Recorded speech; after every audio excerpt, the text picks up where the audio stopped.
झाबुआ नगर पालिका के करीब 150 से ज़्यादा सफाई कर्मचारी कल से अनिश्चितकालीन धरने पर बैठे हैं, हड़ताल पर हैं। नगर में गंदगी पसरी है, साफ़ सफाई नहीं हो रही है। तस्वीरें देखिए, ये यहाँ पर तमाम लोग बैठे हुए हैं। इनमें से वो लोग भी शामिल हैं जिनकी तारीफ प्रधानमंत्री मोदी ने मन की बात में की थी, जिन्होंने आरआरआर प्रोजेक्ट के तहत अंबेडकर गार्डन को उत्कृष्ट गार्डन बना दिया था, जिन्हें मुख्यमंत्री ने भी जिनकी सराहना की थी। तो तमाम लोग यहाँ पर धरने पे हैं। इनकी मांगे क्या है? आप लोग खड़े हो जाएंगे क्या? आ जाइए, आ जाइए। क्यों बैठे हैं आप लोग? सैलरी के लिए बैठे हैं सर। आपको कब से नहीं मिली? कब से सर? ये 3 महीने में एक सैलरी करते हैं, साल भर में एक नहीं एक तनख्वाह करते हैं। 3 महीने में एक सैलरी करते हैं, साल भर में 4 तनख्वाह करते हैं। तो हम कहाँ तक ये है कि नहीं पूरा ये हमारे परिवार को हम संभालेंगे। बैंक वाले एक तनख्वाह डालते हैं, बैंक वाले हमारी तनख्वाह उड़ा लेते हैं। हम शासन हमारे बच्चे की पढ़ाई बिल भी, लाइट बिल कैसे हम भर सकते हैं सर? हमारा एक किराना का सामान का पैसा कैसे दे सकते हैं हम सर? हमको ये परेशानी ये शासन है कि नहीं। आपने बात की सीएमओ से, अध्यक्ष से? हमारे को पहले भी है कि नहीं 2 बार है कि नहीं हड़ताल कर चुके हम, उसके बाद भी हमारे को कुछ भी समस्या नहीं मिली है, कुछ भी समस्या नहीं मिली है। कलेक्टर मैडम को भी हमने है कि नहीं आवेदन दिया, कलेक्टर मैडम ने भी हमारे को कुछ। क्या नगर पालिका क्या बोलती है आपको, क्यों नहीं दे पा रही है? अब ये हमको क्या पता है सर? आप वो बातचीत करते हैं तो क्या बोलते हैं? बातचीत करते तुम्हारे को 2-4 दिन में तनख्वाह करेंगे, 2-4 दिन में तनख्वाह करेंगे, ऐसा बस हमारे को बोल देती है, बस खाली टाल देते हैं। क्या दिक्कत आती है? मेरे द्वारा उनको पूछा गया था बहुत सी बार कि बोले कि तनख्वाह में क्यों कमी आ रही, क्यों पैसे आ रही, आखिर ऐसा क्या कारण है? तो इन्होंने मुझे बताया था कि यात्री क्षतिपूर्ति चुंगी कर है, उसकी राशि जो है हमें बहुत ही कम प्राप्त होती है, जिस कारण हम जो है पर मंथ हम पूरे कर्मचारियों का वेतन नहीं कर पाते हैं। तो मैंने इस ओर जो है ईमेल के माध्यम से सफाई आयोग के अध्यक्ष को भी पत्र लिखा, नगरीय प्रशासन मंत्री को भी पत्र लिखा, और उसको आयुक्त को भी मैंने पत्र लिखा था 9 तारीख को। और बाद में मैंने इनसे भी संपर्क करना चाहा कि भाई कर्मचारी लोग में असंतोष है, 2 महीने में कभी एक सैलरी होती है, तो लोगों का क्या सर व्यक्तिगत लोन जो है, जैसे 2 महीने में एक सैलरी डालते हैं तो व्यक्तिगत लोन के कारण उनको कट जाती है सैलरी, तो वो ले नहीं पाते उस सैलरी को। तो मैंने बोला कि इनका कहीं ना कहीं रास्ता आप निकालो, तो इन्होंने बोला कि हम बजट जमाएंगे, अभी हमसे जम नहीं रहा है।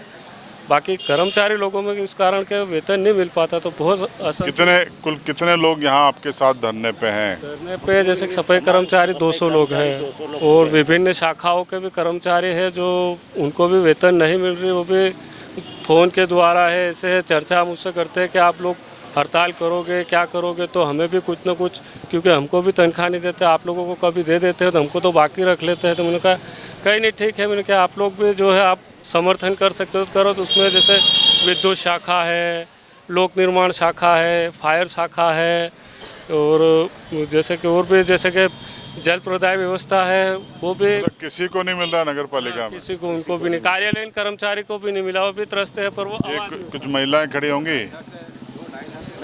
आइए आइए आइए बात करते हैं। कुछ महिला सफाई कर्मचारी। जयराम जी, कब से नहीं मिला आपको?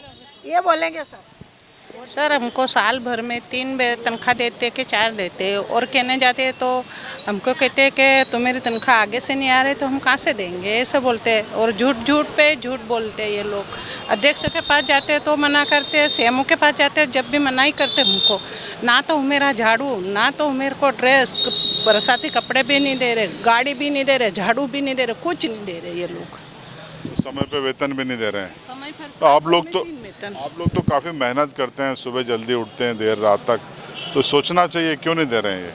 अब वो कहने जाते हैं सर, ये कई झूठ पे झूठ बोलते हैं हमको। ऐसे हमने पहले भी 3 बार हड़ताल करी, तो इन्होंने झूठ में लिखित में भी हमको दिया, पर वो लिखित में वाले वो भी कहीं नहीं करा। और कलेक्टर मैडम को हमने कागज दिया, जब भी मेरी कोई सुनवाई नहीं हो रही। देखिए, कोई सुनवाई नहीं हो रही है सफाई कर्मचारियों की। और यहाँ बताया गया कि कोई और बोलेगा आप में से? ये हमको जहाँ दिख गए हैं बिट्टू सिंगार जी, नगर पालिका अध्यक्ष के प्रतिनिधि हैं, इनसे भी हम बात कर लेते हैं। ये बिट्टू भाई, 150 से ज़्यादा लोग धरने पर बैठे हैं, मांगे वेतन नहीं मिल रहा है, ये बता रहे हैं कई कर्मचारियों को नहीं मिल रहा है, तो क्यों नहीं मिल पा रहा है? सर ऐसा है कि काफ़ी टाइम से जो चुंगी क्षति आती थी, जो इनकी सैलरी के लिए आती थी, वो अब पूरा कट के 17 लाख समथिंग आ रही है और हमको अभी तक 45 या 50 लाख रुपए चाहिए। उसमें से इतना कटौती है कि 17 लाख रुपए आ रहे हैं और ऐसा पूरे मध्य प्रदेश में हो रहा है। झाबुआ में भी हो रहा है, राणापुर, थानला, पेटलावत, हर जगह ये स्थिति है कि कर्मचारियों को 3-3 महीने का वेतन नहीं मिला अभी तक। इसका समाधान क्या देखते हैं आप? अगर आपको शासन से पूरा फंड आए तो समाधान यही है, एक तो राजस्व वसूली भी यहाँ से अपन जितनी कोशिश करते हैं कि राजस्व वसूली, बहुत सारी राजस्व वसूली बाकी है, नल जल कर बाकी है, उनको तो कोशिश कर रहे हैं, पर जब तक अगर शासन से पूरा फंड नहीं मिलेगा, जब तक कैसे तनख्वाह दे पाएंगे सभी को? सैलरी बांटने में बहुत, हमारे किसी भी कर्मचारी को सैलरी नहीं बांट पा रहे हैं। अभी शासन से कितना फंड आपको कम मिल रहा है?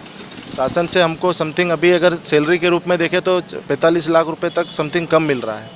जो हम इनको सैलरी बांटने में, उसमें हम सैलरी नहीं बांट पा रहे हैं इनको, क्योंकि जो परमानेंट कर्मचारी हम उनको भी सैलरी नहीं दे पा रहे हैं।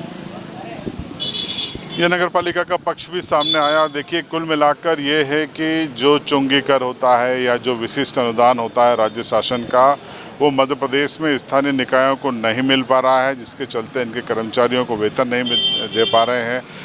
अब इसकी वजह क्या है ये तो शासन बताएगी, लेकिन चर्चाएं हैं जानकारों की कि एक बड़ा बजट शासन का लाडली बहना योजना में शिफ्ट किया गया है और इसी का परिणाम ये हुआ है कि तमाम स्थानीय निकाय, जिनमें नगर पालिका, नगर निगम, नगर परिषदें हैं, वो अब संघर्ष कर रही हैं अपने कर्मचारियों को वेतन देने में, मानदेय देने में।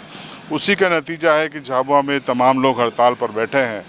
अब ये समाधान कैसे होगा इसका हमको इंतज़ार रहेगा, लेकिन शासन की ये जिम्मेदारी है कि जो लोग सुबह से उठकर शहर को स्वच्छ बनाने में जुट जाते हैं, स्वच्छता अभियान पीएम मोदी का मिशन है, डबल इंजन की सरकार है, और अगर डबल इंजन की सरकार में भी सफाई कर्मचारी उपेक्षित होंगे, उनको समय पर मानदेय नहीं मिलेगा, तो ये बड़ी विडम्बना है। और ये खासकर तब है कि इनमें वो लोग भी शामिल हैं जो सुपर 8 कहे जाते हैं, जिन्होंने आरआर पार्क का निर्माण किया, जिसकी तारीफ पीएम मोदी ने मन की बात में की और जिनका राजधानी भोपाल में मुख्यमंत्री ने सम्मान किया।